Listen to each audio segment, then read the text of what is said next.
Resources Minister Madeleine King is speaking. The East Coast gas market faces a potential 56 petajoule shortfall in 2023. That represents about 10% of annual East Coast demand for gas, or around 14 LNG carrier cargoes. The ACCC report is an early warning of the potential problems we're facing in the energy market under the mess, quite frankly, left to us by the former government. Today I'm going to announce a series of measures and actions in response to the ACCC's warning. These measures will ensure that Australian householders and businesses will continue to have access to reliable energy into the future.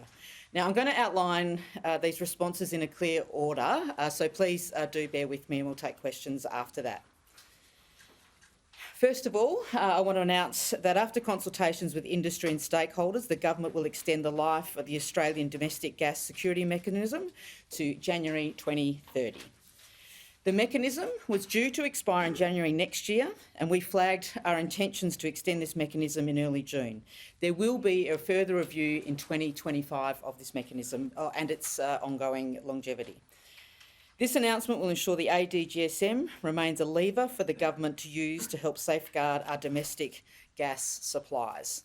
This extension will be done by regulation. That work is currently underway and that process should conclude by later this month. Without having taken this action, one of the first decisions of the government, this mechanism would not be available for us to use.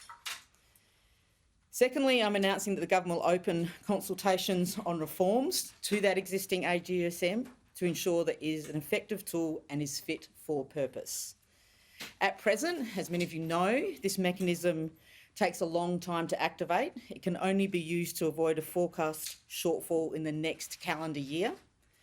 The government wants to make sure that the ADGSM is improved, is fit for purpose and can be activated at short notice to help with the potential shortfall. It is a complex mechanism, it's a blunt instrument and it is a measure of last resort. It allows the government, in the event of a predicted shortfall, to restrict exports to ensure enough gas is available for domestic use.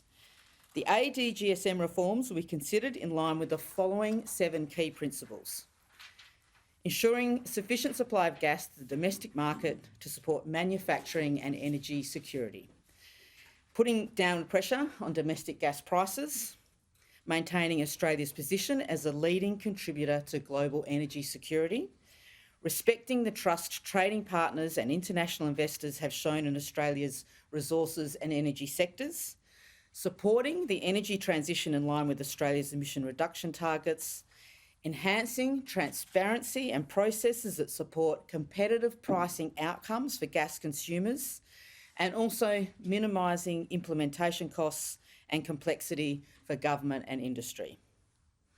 Thirdly, and today I announced the government will start negotiations on a new heads of agreement with major gas producers. Like the existing ADGSM, the current heads of agreement will expire in January next year. The heads of agreement is an agreement that ensures uncontracted gas is offered to Australian users in the first instance to help avoid a forecast shortfall. As I said, both of these instruments are due to expire in January. And another episode of gross negligence, the previous government failed to renew the heads of agreement as well. And finally today, I'm announcing that I am preparing to issue a notice of intent to make a determination as to whether to trigger the ADGSM, that's the existing ADGSM. This is the first step towards using that mechanism for next year. After the notice of intention is released, gas producers will have the opportunity to provide information on gas production, planned export, volumes and the market outlook. This is their opportunity to demonstrate that there won't be a domestic shortfall next year. I will also consult other governments and relevant stakeholders. We will also have talks with our very important and key trading partners. Australia takes its reputation as a reliable, trusted and stable trading partner extremely seriously. We will reassure our trading partners that, like many countries around the world, we are managing our domestic gas security. The notice of intent can only be issued once the regulations extending the ADGSM are in place. This is a measure that could have happened earlier, before the election, but did not happen. It is, as I said before, one of the first decisions of this government was to extend it, and we are doing so. Either way, I'll make a determination in regard to the current ADGSM by early October. These measures announced today will safeguard Australia's energy supplies. They are designed to work hand in glove with work being done by the energy ministers around this country, including the Federal Minister Bowen, and that work is ongoing. The Albanese government will do whatever is needed to make sure Australians have ongoing access to the gas and energy sources that belong to the people of Australia. I thank the major gas producers for their engagement on this issue so far and for the willingness that many of them have demonstrated to me to help us solve these important issues.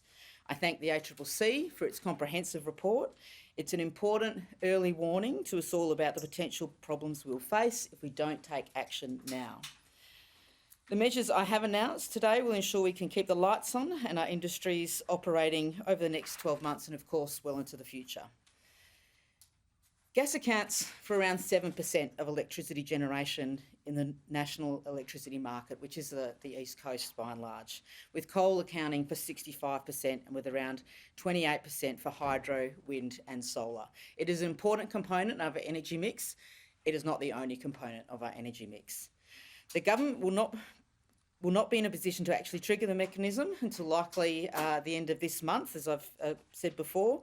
Gas producers need to be given time to provide information on production, and I will need to consult with stakeholders and trading partners in relation to the execution of this mechanism.